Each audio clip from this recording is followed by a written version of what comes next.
Hi friends, അസ്സാം വലൈക്കും. Welcome back to my channel. അപ്പോൾ ഇന്ന് ഞാനൊരു ബ്രേക്ക്ഫാസ്റ്റ് റെസിപ്പി ആയിട്ടാട്ടോ വന്നിട്ടുള്ളത്. ഇത് വേണമെങ്കിൽ ബ്രേക്ക്ഫാസ്റ്റ് ആയിട്ട് കഴിക്കണമെന്നൊന്നുമില്ല കേട്ടോ. നമുക്ക് ഏത് നേരവും കഴിക്കാൻ പറ്റുന്ന നല്ല അടിപൊളി ടേസ്റ്റി ആയിട്ടുള്ളൊരു റെസിപ്പിയാണിത്. അപ്പോൾ ഞാനിത് ബ്രേക്ക്ഫാസ്റ്റിനാണ് ഉണ്ടാക്കിയെടുത്തിട്ടുണ്ടായിരുന്നത് കേട്ടോ. അപ്പോൾ നമുക്കിതിൻ്റെ റെസിപ്പിയിലോട്ട് പോകാം. അപ്പോൾ നമ്മുടെ ഈ ഒരു റെസിപ്പി തയ്യാറാക്കിയിട്ട് എടുക്കുന്നത് മൈദ വെച്ചിട്ടാണ് കേട്ടോ. അപ്പോൾ മൈദക്ക് പകരം ഗോതമ്പ് പൊടി വേണമെങ്കിലും എടുക്കാവുന്നതാണ്. അപ്പോൾ ഒരു ബൗളിലോട്ട് ഒരു 1.5 കപ്പ് അളവിൽ മൈദ എടുത്തിട്ടുണ്ട്. അതിലേക്ക് 1 ടേബിൾ സ്പൂൺ അളവിൽ പഞ്ചസാരയും 1 ടീസ്പൂൺ അളവിൽ ഈസ്റ്റും ആവശ്യത്തിനുള്ള ഉപ്പും ചേർത്തിട്ട് നല്ലപോലെ മിക്സ് ആക്കിയിട്ട് എടുക്കാം. അതിനുശേഷം ഇതിലേക്ക് ഇളം ചൂടുള്ള പാൽ ഒഴിച്ചിട്ടൊന്ന് കുഴച്ചിട്ടെടുക്കാം കേട്ടോ. അപ്പോൾ നമ്മൾ ഈ ചപ്പാത്തി മാവിന് കുഴക്കുന്ന പോലൊന്നും നല്ല സോഫ്റ്റായിട്ടൊന്നും കുഴച്ചിട്ടെടുക്കേണ്ട ആവശ്യമില്ല. ഒന്ന് ജസ്റ്റ് ഒന്ന് കുഴച്ചിട്ടെടുത്താൽ മതി. അപ്പോൾ പാലിന് പകരം ഇളം ചൂടുള്ള വെള്ളം ഒഴിച്ചിട്ടും നമുക്ക് ഈ ഒരു മാവ് കുഴച്ചിട്ടെടുക്കാവുന്നതാണ്. അപ്പോൾ ഇതാ ഞാനിതിവിടെ കുഴച്ചെടുത്തിട്ടുണ്ട്. ഇനി നമുക്കിത് 1 മണിക്കൂർ അല്ലെങ്കിൽ അരമണിക്കൂറൊക്കെ ഒന്ന് റെസ്റ്റ് ചെയ്യാൻ വേണ്ടിയിട്ട് മാറ്റി വെക്കാം.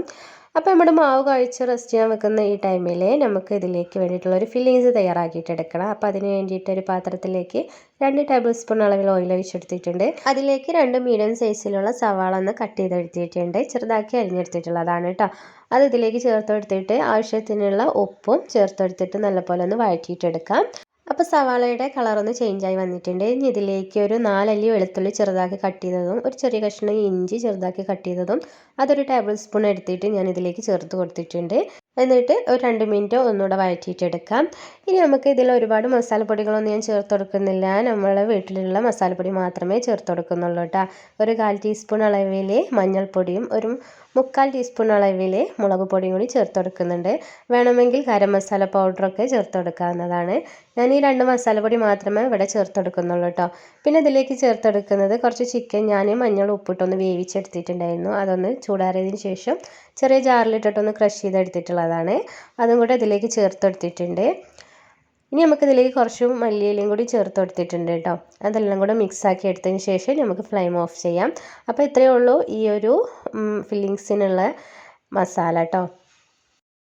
അപ്പോൾ നമ്മൾ കുഴച്ച് വെച്ചിട്ടുള്ള മാവ് ഒന്നുകൂടെ ഒന്ന് പൊങ്ങി വന്നിട്ടുണ്ട് കേട്ടോ. അപ്പോൾ ഞാനിതൊരു അരമണിക്കൂർ മാത്രമേ വെച്ചിട്ടുള്ളൂ.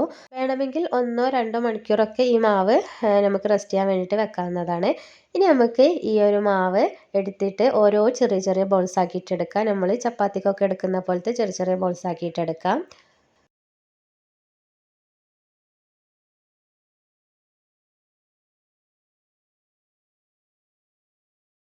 ഇനി ഓരോ ബോൾസും ഒന്ന് പരത്തിയിട്ടെടുക്കാം കേട്ടോ. അപ്പോൾ ഒരുപാട് കട്ടിയോട് കൂടി പരത്തേണ്ട, നമുക്ക് അത്യാവശ്യം ഒന്ന് തിന്നാക്കിയിട്ട് തന്നെ പരത്തിയിട്ടെടുക്കാവുന്നതാണ്. അപ്പോൾ ഇനി ബാക്കിയുള്ള ബോൾസ് ഞാൻ ഇതേ രീതിയിൽ തന്നെ പരത്തിയിട്ടെടുക്കുന്നുണ്ട് കേട്ടോ. ഇനി നമുക്ക് ഇത് ഫില്ലിങ്സ് കൊടുക്കാം കേട്ടോ. അപ്പോൾ ഞാൻ ഒരു പത്തിരി എടുത്തിട്ട് നമ്മൾ തയ്യാറാക്കി വെച്ചിട്ടുള്ള ആ മസാല ഇതിലേക്ക് ചേർത്ത് കൊടുക്കാം. അപ്പോൾ ഒരുപാട് മസാല ഒന്നും ചേർക്കണ്ട കേട്ടോ, കുറച്ച് ചേർത്ത് കൊടുത്താൽ മതി. ഇനി നമുക്ക് നമ്മുടെ ബാക്കി പരത്തിയിട്ടുള്ള ഒരു പത്തിരിയും കൂടി എടുത്തിട്ട് ഇതിൻ്റെ മുകളിലായിട്ട് വെച്ച് കൊടുക്കുക. എന്നിട്ട് ജസ്റ്റ് ഒന്ന് ഇങ്ങനെ ഒന്ന് പ്രസ്സാക്കിയിട്ടെടുക്കാം.